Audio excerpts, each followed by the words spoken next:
Mexican cartels are known for their violence, but some punishments go beyond what you might think. In this video, you'll learn about 3 brutal cases that show how these groups deal with betrayals, mistakes, and suspicions. True stories, shocking and hard to forget. Sit back, put on your headphones, and prepare to delve into this dark universe. Story number 1, Nezahualcóyotl, Mexico, September 2014. Emilio Vargas woke up that Monday like every other day, but something in the air seemed different. The clock read 7:58. The cloudy sky filtered the morning light, leaving the city with a dull, grayish hue, as if it were holding its breath. Nezahualcóyotl was never a peaceful place, but there were days when the silence became more dangerous than the gunfire. He lit the first cigarette of the day with trembling hands, leaning on the railing of the small balcony of the building where he'd lived for almost 15 years. The apartment was small, the furniture old, but it had what he needed: a bed, a fridge stocked with cheap beer, an old AM radio, and a closet where he kept some mementos from his past. Among them was a rusty revolver he hadn't touched in months. Emilio had started out on the streets like many others. At 19, he was a scout. At 25, he worked odd jobs. By 30, he was already the trusted driver for one of the Jalisco New Generation Cartel's branches in the capital. He was fast, discreet, and never asked questions. During the good times, I earned enough to live relatively comfortably. He didn't flaunt it, but he never went hungry either. He wore simple clothes, ate out every day, and drank whatever he wanted. He never married. He had 2 steady wives over the years, both of whom left him when they realized what he really did for a living. At that time, what kept Emilio going was habit. He had no dreams or great fears, only routine. But there was something that had been bothering him for weeks. The silence. The people he talked to have disappeared. The places where he made deliveries were empty. And the strangest thing was that no one gave him new jobs. His last job had been 10 days ago, when he was storing a small amount of methamphetamine in a makeshift warehouse at the back of an old bodega on Panatlan Avenue. The one who asked was Mateo Barrera, an old acquaintance, a man with a soft voice and a treacherous look. He said it was quick and safe, and that he would pick him up the next day. He didn't show up. And since then, nothing. The day after Mateo disappeared, Emilio realized something. When he went out to buy cigarettes, he noticed a strange car parked on the corner. Darkened windows, mud-covered plates. He didn't see who was inside, but he felt the weight of their stares. He tried to ignore it. Later, while eating carnitas tacos on the corner of his house, he saw 2 men he recognized by sight. They had worked with him years ago. They walked past him without saying hello. They pretended not to recognize him. It sent shivers down his spine. On Wednesday, I started receiving calls from unknown numbers. I answered, but no one spoke. Sometimes I could only hear breathing. Other times a clicking sound. Paranoia? Maybe, but Emilio knew the signs well. He'd seen this happen to others before him. On Thursday, someone spray-painted something on the building's door. The misspelled letters read, "The rat pays dearly." No one in the building commented. No one cleaned it up. On Saturday, when he tried to withdraw money from the ATM, he discovered his account had been emptied. And on Sunday night, as he headed to the bar where he'd been drinking for more than a decade, the owner himself stopped him at the door. "Not today, Emilio. You'd better go home. They're asking for you." On Monday morning, the phone rang for the last time. It was a local number. When he answered, the voice on the other end was calm and almost friendly. "Emilio, they found you. They're preparing you." It was after this that everything became clearer. He took a long bath, like someone preparing for a wake. He was wearing clean jeans, a white t-shirt, and worn shoes. He grabbed his cigarette and wallet and went outside. He tried to pretend nothing was wrong, but the world had already turned against him. Around 3:30 in the afternoon, Emilio got off a bus coming from downtown.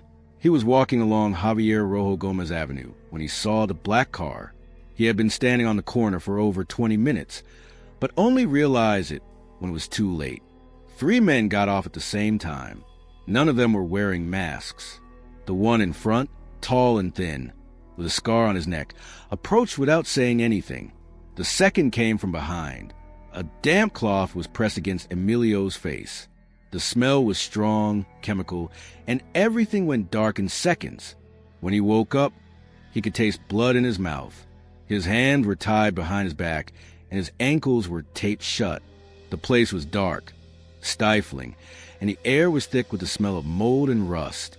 It was an old house, abandoned for years, one of those that blends into the neighborhood as if it were invisible. Emilio vaguely recognized the place. He had driven past it many times when he was younger. Now he was lying on the living room floor, surrounded by shards of glass, a broken couch, and pieces of rotten wood. The back door was open. Sunlight streamed in, dividing the room in two. Outside, a chipped cement balcony and an old armchair, tossed in a corner, completed the scene. The sound of the street outside were muffled but present. Cars passing by. Children playing in the distance. Loud music coming from a nearby house. It was a normal afternoon for the others, but not for him. One of the men appeared in the doorway.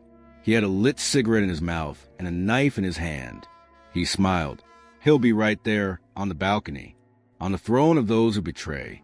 Two others came and dragged Emilio to the entrance. The armchair was placed in the center of the balcony. The fabric was torn, the arms stained with something dark, the upholstery worn with age. Emilio was tied tightly, his arms tied to backrest, his legs tied to the legs of the chair. He was sweating cold. He tried to say something, but they placed a cloth over his mouth. That was the beginning. The afternoon remained hot, stifling and silent in the narrow streets of Nezahualcóyotl. The sun beat down on the porch of the abandoned house, illuminating every crack in the cement, every chipped paint on the walls. Emilio Vargas was tied to the old chair, his face drenched in sweat and dried blood running from his nose. His eyes were red with fear, not tears. He had already cried, begged, and even pleaded, but no one in that place was moved by words. The chair he was tied to was a punishment throne. The upholstery was torn in the back. The backrest was stained with mold. The side arms were stiff, dirty, and covered in pieces of duct tape that had once held someone else together. One of the cartel men lit a cigarette and sat on the edge of the porch, watching Emilio as if he were watching a regular TV show. The other two were busier, opening a suitcase of rusty tools on a makeshift table made from two broken chairs and a torn-off door. Emilio tried to keep his head high, but it was difficult. His body felt heavy. His muscles trembled uncontrollably, his mouth dry. He didn't know how much time had passed since they'd tied him there. Maybe an hour, maybe 5 minutes.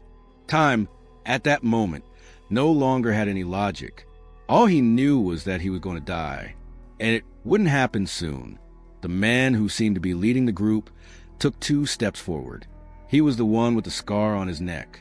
He had a blank, almost bored look, as if he were repeating this ritual for the 10th time. He carried a wooden-handled machete, its blade riddled with old marks. He ran his finger along the edge of the metal, testing the edge. He looked at Emilio. "Do you know why you're here?" Emilio tried to speak, but the tape on his mouth prevented him from saying anything. The man laughed. He walked over and ripped the tape off, tearing the skin along with the adhesive. Emilio screamed. The man crouched down next to the chair. "He's talking.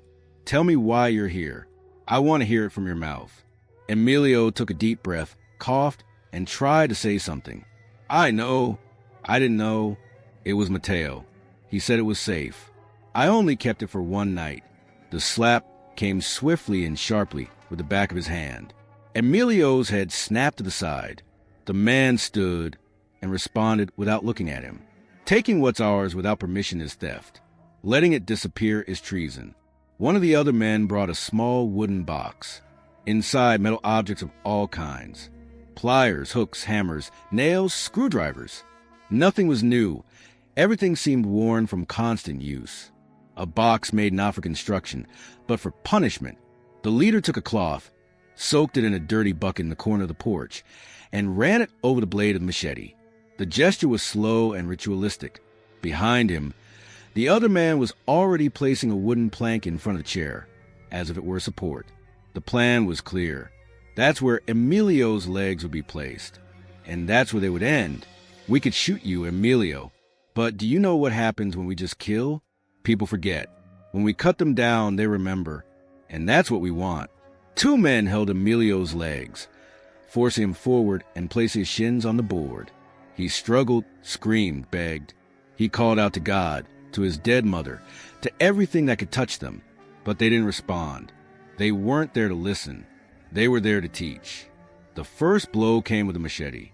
A deep cut in the middle of the right leg, a little below the knee. Emilio roared. The sound came from his throat like the roar of a wounded animal.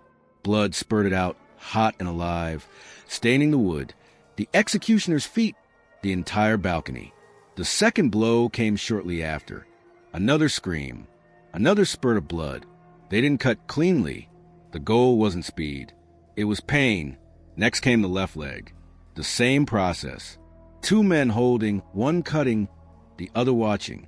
Emilio no longer screamed the same way. His voice was hoarse, broken, almost powerless. Eyes open, fixed on nothing. Pale, sweaty skin. He was still alive, but a part of him was gone.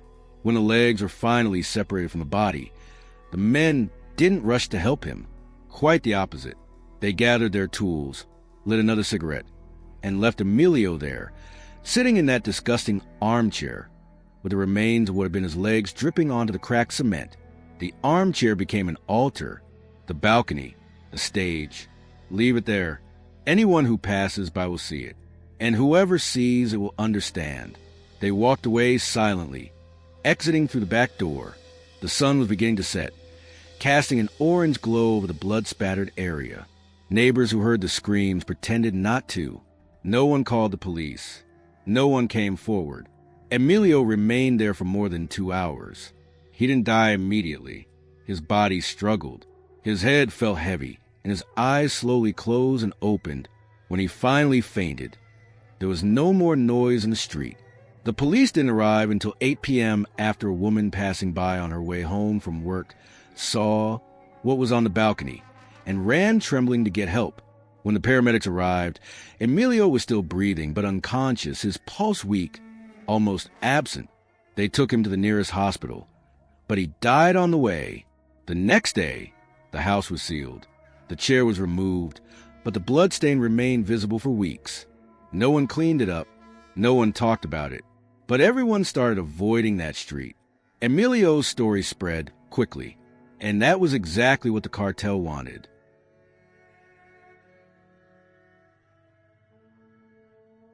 Story number 2 is Iztapalapa, Mexico, May 2016. At 22, Enrique Zamora still believed he could live in peace, even amidst the chaos. He lived with his mother and younger sister in Iztapalapa, one of the densest and most violent areas of Mexico City, where the sound of helicopters, sirens, and gunshots mingle with the daily noise of street markets, radios playing cumbia, and vendors shouting on street corners. It was a lively and vibrant neighborhood, but marked by fear. The cartel's presence was palpable, even if no one spoke about it. Enrique was the oldest and most responsible son, the one who preferred spending the night at home watching soccer with his mother than getting into trouble. He worked as a delivery boy for a restaurant that sold homemade lunch boxes and rode his bicycle all over the city's east side. He earned little, but enough to keep the household running. His mother, Dona Lucia, was a seamstress. His sister, Sophia, was still in high school. Together they formed a simple family, living with the basics, but united. He maintained a disciplined routine. He would get up early, organize the orders, go out to make deliveries, return in the evening, have dinner with his mother, and, when he had time, go work out at a neighborhood gym on Ermita, Iztapalapa Avenue. There, among worn-out weights and broken fans, he met Diego, an older, reserved man who trained in silence, always wearing a cap and black gloves. Enrique respected him. They didn't talk much, but over time, they began greeting each other and exchanging quick phrases about series, politics, and training. They took a photo together once, after a tough workout. Enrique posted the image on his personal profile at the end of April. What he didn't know was that Diego was an undercover federal agent who had been in the region for months, monitoring the movements of an arm of the Sinaloa cartel that was gaining strength in Iztapalapa. The image of the two together was seen by attentive eyes, eyes that could allow no doubt. For the cartel, there is no such thing as coincidence. There are no casual friendships. And that face, Enrique's, was marked. In early May, things started to change. The manager of the restaurant where he worked warned him that some orders would be rerouted to other areas, away from the hot spots. A regular customer canceled 2 deliveries without explanation. At the gym, Diego stopped showing up. Enrique tried to contact him through social media, but he didn't respond. He started noticing different people on street corners. Men who always seemed to be watching, but never interacted. Even the gym owner started avoiding him, as if he knew something he didn't yet. On Tuesday, May 17th, Enrique left home just after lunch with a backpack full of deliveries. He made 3 morning runs without any problems. Around 4:20 p.m., he received the last address of the day, Rua Sur 117, an area where abandoned warehouses mix with old houses and where police presence is practically non-existent. The route seemed normal, but something bothered him. It was a delivery off the beaten track. He considered refusing. But, as always, he chose not to oppose the construction. He arrived at the scene about 20 minutes later. The street was empty, the sun already beginning to set, casting long shadows on the cracked cement floor. The doorbell rang at a single-story house with a beige facade and windows closed with dark curtains. He waited a minute. Nothing. It rang again. That's when he heard footsteps. He turned around and saw a car parked a few feet away. 2 men got out and walked quickly toward him. Another came out of the side door of the house. Enrique tried to retreat, but received a punch in the ribs and soon fell to the ground. A thick towel was pressed against his face. He tried to scream, but no one heard him. They shoved him into the car and threw him into the trunk. The bicycle remained on the ground. The open backpack with the lunch boxes was thrown onto the sidewalk. A woman across the street saw everything through her window, but she simply pulled down the curtain. The trip lasted about 20 minutes. They took him to an abandoned industrial warehouse, hidden at the back of an area that once housed auto parts factories. There, the cartel set up its waiting rooms, dirty, poorly lit spaces for those who owed explanations. Enrique was thrown onto the cement floor, his wrists bound with thin wire and his eyes covered with cloth soaked in gasoline. The smell was suffocating. For hours he remained there, not knowing where he was, hearing footsteps, distant voices, and slamming doors. No one spoke to him. The first interrogation began at 2 a.m. The man leading the group was called El Brujo, known for his slow punishments. He sat across from Enrique and, without raising his voice, said, "You know who Diego is, you know who you are, and you know what happens to those who talk too much." Enrique begged. He said he didn't know anything. He told me about the gym, about photography, about the simple life, but it didn't matter. The cartel had already made its judgment. Now all that remained was to carry out the sentence. The next 12 hours were marked by planned torture sessions. Controlled blows to avoid fractures, but still cause pain. Blows to the kidneys with broomsticks, small cuts on the fingers with a razor blade, and a soaked head submerged in buckets of water. They didn't just want to hurt him, they wanted to break him. At noon the next day, they recorded a video. Enrique, his face disfigured and his lips torn, was forced to read a handwritten confession. His voice wavered and his eyes barely opened. In the video, he claimed to be a government informant and accused others of collaborating with the police, all under threat. The video was recorded with an ordinary cell phone and sent to local messaging groups and anonymous social media profiles. 2 hours later, they put him in the back of a car and took him to a public square next to an abandoned school in the heart of Iztapalapa. He was conscious, but confused. The blood dried on his face, his body limp, his eyes empty. They left him there with a note stuck to his chest. The message was simple. That's how those who talk too much end up. Late in the afternoon, 2 children found the body while crossing the school grounds. They ran screaming. The police arrived at 6:30 p.m. and cordoned off the area, but no arrests were made. No one questioned the incident. The video was already circulating on cell phones in half the neighborhood. Dona Lucia received the news while still wearing her sewing apron. She fainted in the living room. Sofia, her sister, went days without speaking. The burial took place in a simple cemetery on the eastern side, with a few relatives, all in shock. In the coffin, Enrique looked like a different man. The police never confirmed any connection between him and the federal agent. Diego disappeared. The operation has been interrupted. And so, a young worker who only wanted to survive in the midst of the city that was slowly swallowing him up was murdered as an example, not for betrayal, but for being in the wrong place with the wrong person at the wrong time. In Mexico, a country plagued by cartels, that's enough to get you killed.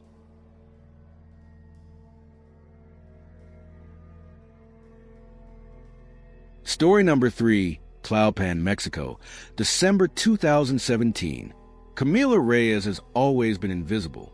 She was the kind of person no one notices on the street, who goes unnoticed on the bus, who eats alone in the cafeteria, and never speaks out loud. At 31, she lived alone in a small apartment in the southern part of Mexico City, in Tlalpan, where gray buildings crowd around busy avenues, overcrowded hospitals, and alleys where the silence is broken only by the sounds of the city. But Camila was hiding something that few knew. She was an accountant in an office that served as a front for the Los Zetas cartel. The job wasn't glamorous. She didn't count suitcases of cash or deal directly with bosses. She dealt with paperwork, fake documents, fabricated payrolls, shell companies, and illogical spreadsheets, all to disguise the flow of dirty money passing through the headquarters, a modest building disguised as an investment firm in the financial heart of Tlalpan. Camila joined the firm on the recommendation of an ex-boyfriend, Arturo, a charismatic lawyer who claimed to work with international contracts. For months, she believed everything was fine. She only realized the truth when the office began operating only at night, when colleagues disappeared without explanation, and when she began receiving strange orders, such as changing transaction dates or removing names from documents. When she confronted Arturo, he was blunt. "Now that you know, there's no going back." She stayed, out of fear, out of necessity, because there was no other way. But Camila was smart, more so than anyone there imagined, and she used the same cold logic with which she manipulated spreadsheets to devise an escape plan. Over the months, she created a parallel system for moving money. She transferred small, almost imperceptible amounts to accounts she controlled in the names of front men, until she accumulated an amount she considered sufficient. She did it slowly and patiently. She knew that any mistake would be fatal. She didn't want luxury.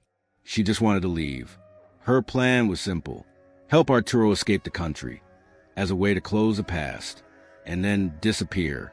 She had bought tickets to Panama under false names, rented a small apartment in a coastal town, and created a profile as a Spanish teacher for foreigners. There were 10 days left until departure, but she didn't know someone was watching her. The cartel became suspicious after one of the shell companies reported a deficit of just over 30,000 pesos. A small amount by their standards, but enough to raise alarm bells. An internal audit was conducted, and Camila's name appeared on the transfers. At first, they thought it was a mistake, but when they cross-referenced the data with the system's access, they discovered she was operating alone during the early hours of the morning. That was enough. On the morning of December 12th, Camila left her house early, dressed in black pants, a dress shirt, and the gray coat she always wore. She was carrying a folder with reports she had altered herself. As she headed to the office, she felt she was being followed. As she passed an intersection, she noticed a car parked across the street with 2 men inside. She tried to disguise it. He kept walking. She entered the building with her badge in her pocket. She went up to the 8th floor where the office was located, but when she reached the door, she found no one there. Strange. The office was usually full at 9 o'clock. There was only one light on and the sound of a fan. She took a step. Someone approached from behind, a cloth over his face. Darkness. He woke up in a dark, cold shed, smelling of oil and dead rats. I was lying on an old mattress. His hands were tied with wire, and his ankles were tied to an iron bar on the floor. He tried to scream, but his voice came out weak. Soon, the light came on. There were 3 men, all barefaced. The one in the middle wore a leather jacket and black gloves. They called him Lefty. He was known for inflicting symbolic punishments. He didn't execute them. He scored a goal. Camila knew what was coming. Lefty approached and spoke to him softly, almost soothingly. No one steals from us and then runs away. You know that, but you're smart, and that's how you'll live. But you'll remember. She tried to free herself, cried, apologized, said she'd give everything back. It was no use. Two men held her down while Lefty took a pair of pliers from his backpack. It was large, worn, and used. He reached for Camila's hands. He took the first finger of her right hand, the thumb. Without saying anything, he applied force. The crunch of the bone breaking was drowned out by her scream. Then the index finger, then the middle finger. One by one, it was a slow session. 10 fingers, 10 snaps. Each one was etched in her memory like a red-hot iron. They didn't cut it. They didn't pull it out. They broke every joint, crushing the bones with precision. The pain was absolute. Her body trembled, drenched in sweat and blood. When they finished, they poured cold water on her face and left her there alone until dawn. The next morning, Camila was abandoned at the door of a public hospital, wrapped in a blanket, with both arms bandaged in an improvised manner and a note sewn into the fabric. She lived, learned. The doctors did what they could. She survived. Her fingers were destroyed. She would never write again. She wrote with difficulty and wouldn't even be able to hold a cup. She was discharged 2 weeks later. She walked out the back door, no press, no police, no questions asked. Camila disappeared. Some say she was taken in by a protection program. Others that she fled to the countryside under another name. She was never seen again in the neighborhood, but her story became a whisper among accountants, secretaries, and drivers working for criminals. Don't touch the money. Don't think about straying. And if you think about it, look at your hands and remember what happened to Camila Reyes.